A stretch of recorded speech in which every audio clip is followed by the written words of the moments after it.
Welcome to Goth Talks to Goth, or Goth Talk, where I find other Goths out in the community and I talk to them. Could someone release the bats, please?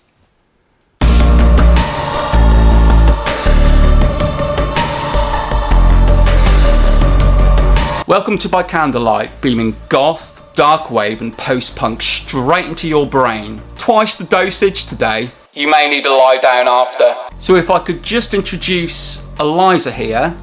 Eliza, for legal reasons, are you a goth? Hand on heart, I swear I am a goth. That's a good start. So my friend Eliza here was featured in Dazed magazine. Was this at Whitby Gothic weekend then? Yep. My dad and I went there for the first time. Yeah. And we were walking past the Abbey and a man with a camera stopped and he said, I'd just like to ask you a few questions for Dazed magazine. Wow. And get a photo. And I thought, it'll just be like a small article on the internet. I'll have to scroll and scroll to try and find it. And then it's number one on Google. Yeah, this is incredible. Like, if you punch in goth, Eliza was just one of the first images that comes up. Yeah.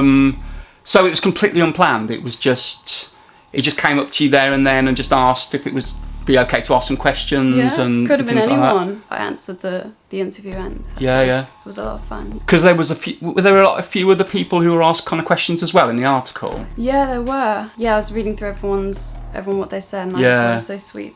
It was kind of like just general kind of stuff about kind of being a goth, really, wasn't it? Yeah. That kind of thing. Was that a bit odd? Did you like? You know, if you were like looking around, was it still a bit odd just seeing yourself? Really odd. Yeah. Because I'd be on something like Pinterest or Instagram or TikTok, and a photo of me would come up. It was genuinely terrifying and surreal as well because I don't really. It's weird. Other people are just looking at that. Yeah, from all over the world. From all over the world. Oh, that's amazing. So Eliza just lives about 2 minutes walk away from me, and we live in a sleepy little town called Malvern in Worcestershire. How do you find going out in Malvern as a goth? You know, do you find that, do you tone it down a bit or do you go full makeup or a bit of both? I think I like to save, big hair and makeup and shoes and everything for if I'm going out anywhere special, but generally I like to vamp it up every day. Are we not the only goths in the village or something like that? Yeah. No, there is another.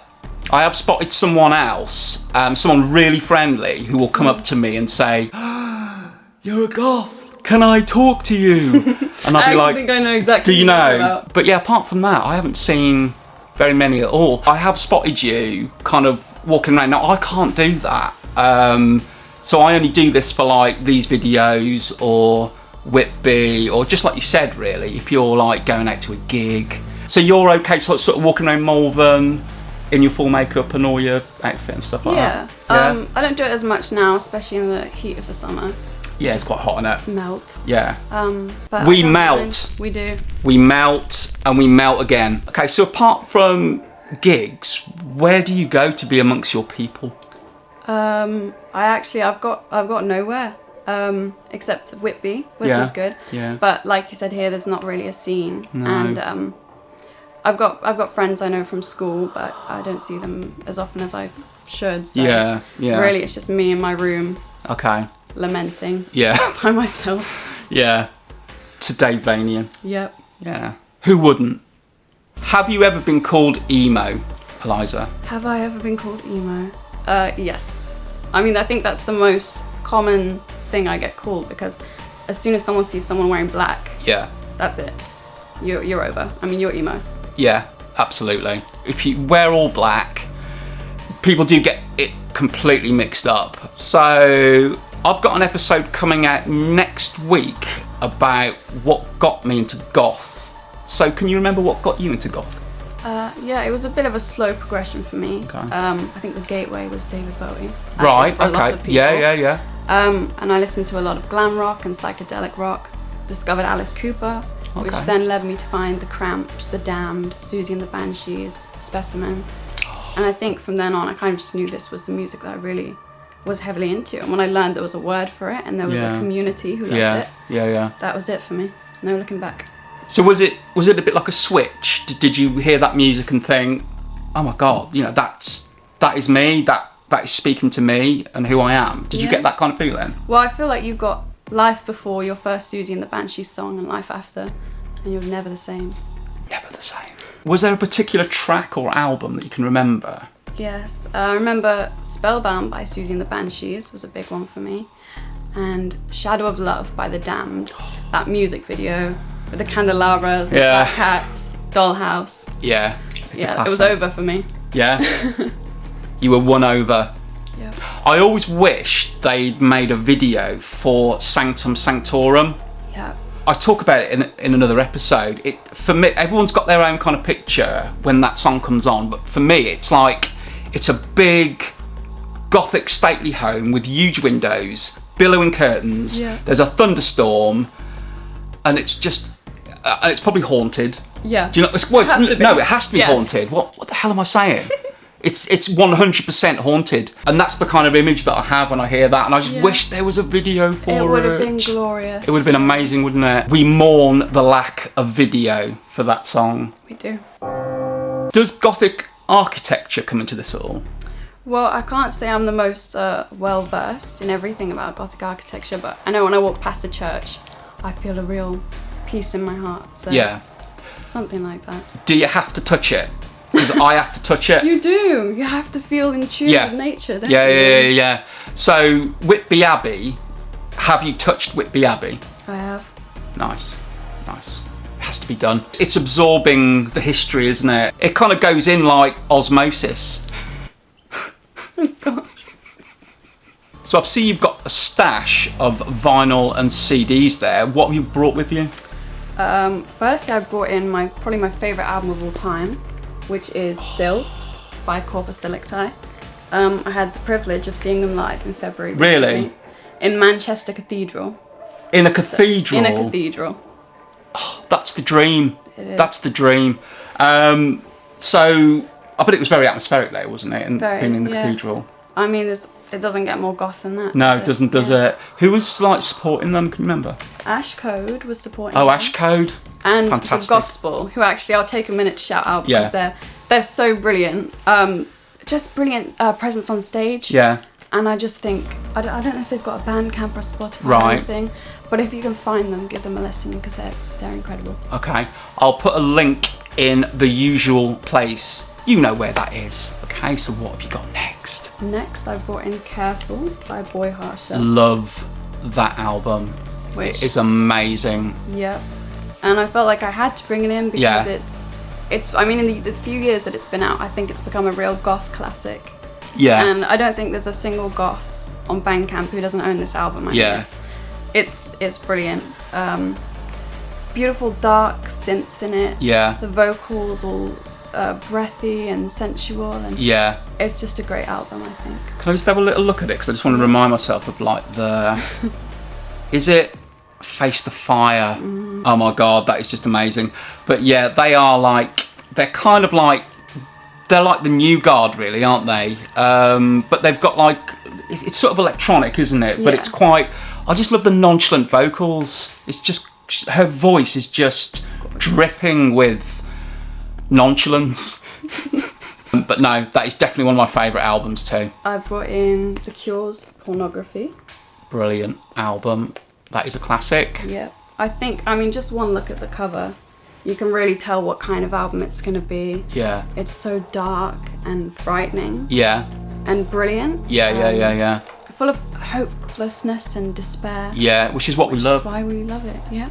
I think everyone's heard this album, and if you haven't, you should really give it a listen. And you've got some CDs there as well. Yes. What have you brought with you? The first one I've got here is The Astonished Eyes of Evening by Cinema Strange. I've brought this in because I think Cinema Strange is one of the weirdest, most bizarre bands I've ever listened to. Really weird, haunting vocals, but just incredible storytelling in their lyrics across all of their albums.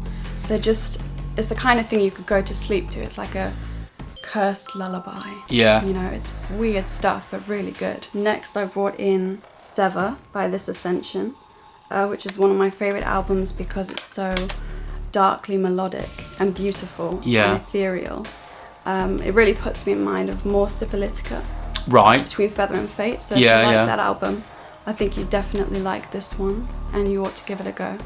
Brilliant. Yeah, I've also got that CD too, and it is quite ethereal, isn't it? It's quite dreamy, but it's still really dark, but it's quite, I don't want to say gentle, but it's got that kind of flowing sort of feel to it. And then finally, Medusa by Clan of Zymox. I picked this album because what I really love about Clan of Zymox is they have this ability to really evoke nostalgia in their music. And I think throughout this there's just heartache and pain and anguish just interwoven through every song and every synth and every word. And I think it's just one of the greatest goth albums ever, really. So that would be in my top 10. Great. So do you listen to any of the newer bands? I mean, you said Boy Harsher then, but are there any more like newer bands or artists that you're into? Yes. I don't know what we're counting as new. I really like a band called Christ vs. Warhol. So they're kind of death rocky, aren't they? Yeah. I mean, then I don't think they're recent. Yeah. But very good band. And bands similar to Boy Harsher. Obviously, you've got Lebanon, Hanover, Cellophane, Twin Tribes, to name the more obvious ones. I really like those bands a lot. Do you read any Gothic fiction? Yeah. Okay. What kind of stuff? I really love anything with a woman's name in the title. So Rebecca, Carmilla, books like that. And I'm actually a fan of Gothic non-fiction as well. So I like to read about Gothic literature. There's a book I read recently which I'd really recommend, which is called Vampires, Count Dracula. No, Lord Byron to Count Dracula. And it's a really interesting book that just shows the origins of vampires, how they changed in folklore, literature, to Count Dracula. So, really good. Fab. Have you read any Susan Hill? Like The Woman in Black? Oh yeah, I've only read The Woman in Black, I'm afraid. She's almost like a living version of M.R. James, and she's got that kind of way of phrasing that's really Victorian. Well, you obviously you read Woman in Black, so you already know. But she just writes like M.R. James. It's like having our living M.R. James still in the world. And the atmosphere she can evoke through words.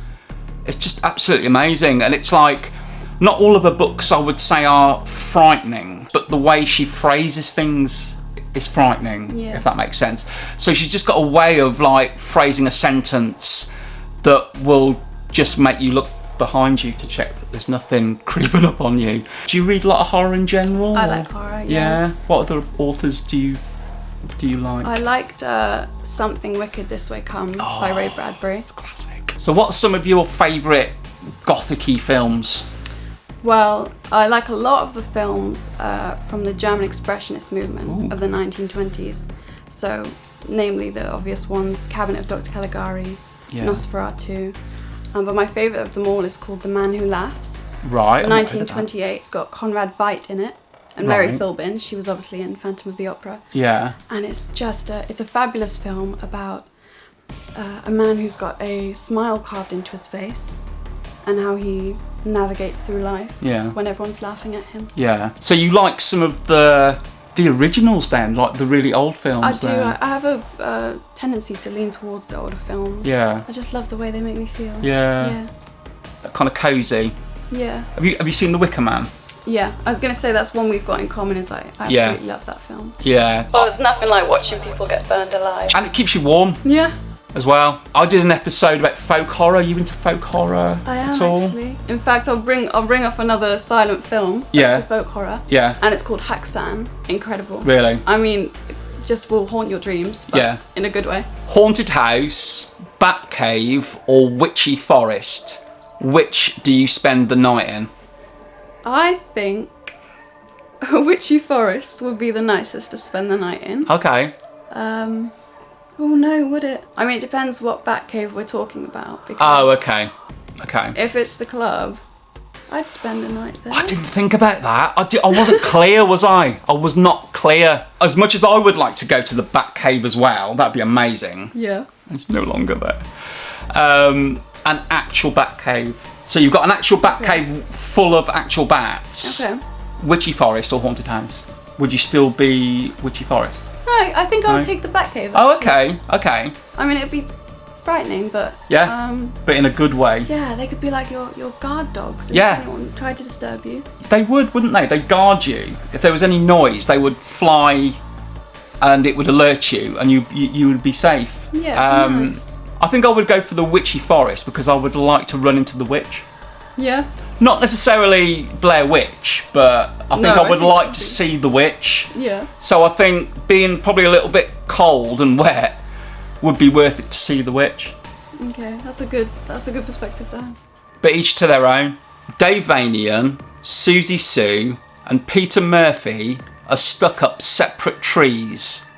Which do you save first and why? I already know the answer to this. Yeah, it's gonna be Dave Vanian, isn't it?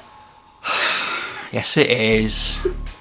I think I'd have to save Dave Vanian. Yeah. And then I would save. We've got hierarchy. This is interesting. Okay, carry on. And then I would save. Yeah. Peter. Okay. And then I would save Susie. I would save Susie last because I think she'd actually be able to climb her way back down. I think she's capable. She's got this feline nature to her. Yeah. I think she'd make it down all right, but the other two, I'd have to save them. Okay. And of course, Dave Vanian would be indebted to you. Well, that would be a good. Because he would be your number one. So, might buy you a drink or something. You just don't know, do you?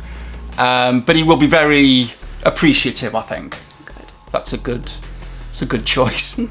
So, that has been Goth Talk.